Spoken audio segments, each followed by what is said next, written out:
Sociedad. Bolivia, la refundación de un Estado. La llegada de Evo Morales Ayma a la presidencia de Bolivia en enero de 2006 ha tenido una gran repercusión tanto en el interior del país como en el exterior. Por un lado, ha roto con el ciclo de presidencias neoliberales e introduce un socialismo indígena cuya pretensión es refundar el país teniendo en cuenta esta población indígena. Por otro lado, su alineamiento con la Venezuela de Hugo Chávez y la Cuba de Castro ha supuesto una profunda división en el mapa geopolítico latinoamericano. Los movimientos indigenistas de izquierda han copado con su protagonismo el calendario electoral del continente, una tendencia que se ha desinflado con la derrota del radical Ollanta Humala en Perú y del histórico Luis Macas en Ecuador, candidatos que contaron con el mecenazgo del presidente venezolano. Bolivia, el segundo país más pobre de América Latina, pese a contar con las segundas reservas de gas de Sudamérica, ocupa hoy un papel fundamental en la agenda política de todos los estados vecinos. La realidad es que la gobernabilidad de Bolivia se presenta como una tarea extremadamente complicada.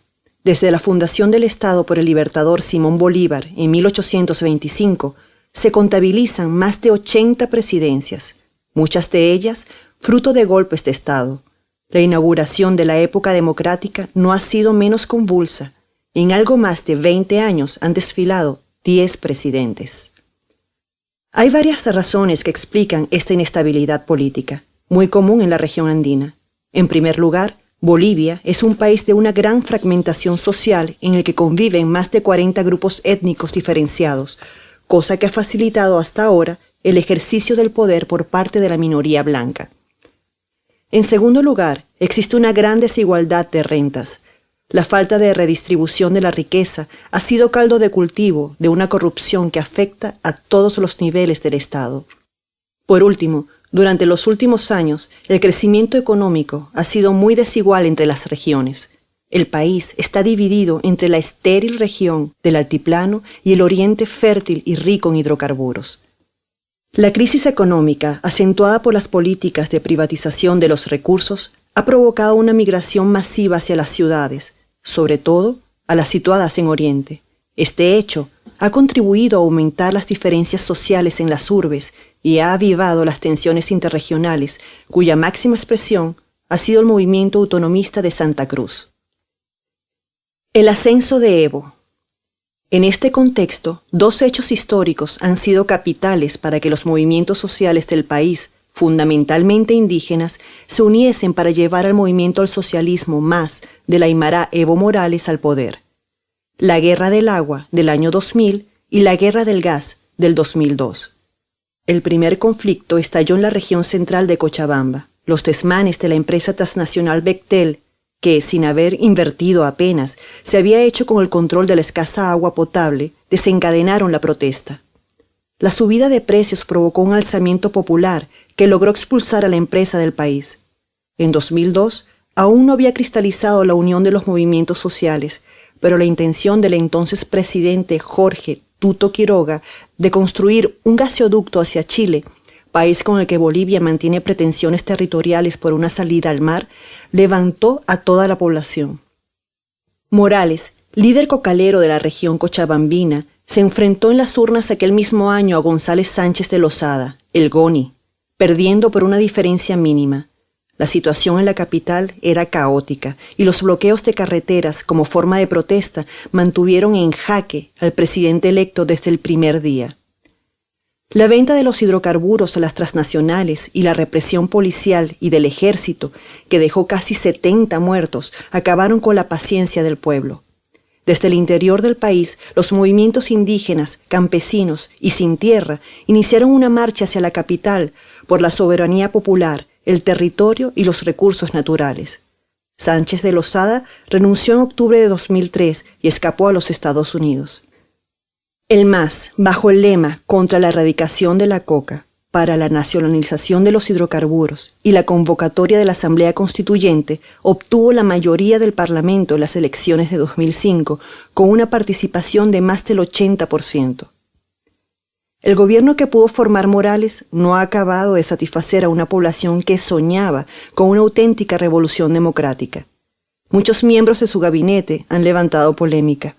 Algunos ejemplos son el vicepresidente García Linera, intelectual marxista, perteneciente a las élites europeizadas y que formó parte del ejército guerrillero Tupac Katari, el multimillonario socialista de ascendencia española Salvador Ric Riera, en la cartera de Servicios y Obras Públicas, Casimira Rodríguez, líder de las empleadas del hogar en el Ministerio de Justicia, o el ya depuesto Walter Villarroel, a quien se le atribuyó la cartera de Minas, pese a la oposición de los influyentes sindicatos mineros. Además, la agrupación ciudadana Poder Democrático y Social, Podemos, dirigida por el expresidente Tuto Quiroga, ganó en los departamentos más ricos del país y en los que se encuentran las mayores reservas de hidrocarburos. De un total de 9 departamentos, 4 cayeron en manos de la oposición. Gobierno sin tregua. Las antiguas fuerzas políticas que vieron cómo se les había arrebatado el poder están asediando al equipo de Morales. Desde el inicio, la oposición alarmó sobre la instauración de un régimen comunista por los escarceos que mantenía el presidente con Fidel Castro y Hugo Chávez. La injerencia extranjera en la política boliviana ha sido, de hecho, patente desde el primer momento. Venezuela ha cedido mano de obra cualificada, helicópteros y tractores, así como ha prometido apoyo energético. Cuba ha aportado su exitoso sistema de alfabetización y un gran número de médicos. Todo esto a la vez que se ha rechazado de manera frontal la integración en el Área de Libre Comercio de las Américas, ALCA, impulsada por los Estados Unidos. El gobierno del MAS, por lo tanto, nació en crisis. La gente exigía el cumplimiento de las promesas electorales y justo cuando Morales iba a decepcionar con un aumento del salario mínimo muy inferior al prometido, dio su primer golpe al anunciar la nacionalización de los hidrocarburos. La medida, tildada de populista por opositores y medios de comunicación afines, confirmó que Morales iba a llevar adelante su política pese a la presión de las transnacionales y la diplomacia extranjera. Tras el decreto de nacionalización, Morales amenazó con hacerse respetar por la fuerza si las empresas no respetaban sus medidas y concedió un plazo de 180 días para ajustarse a la ley. De momento, ha arrancado una renegociación del precio del gas que vende Argentina.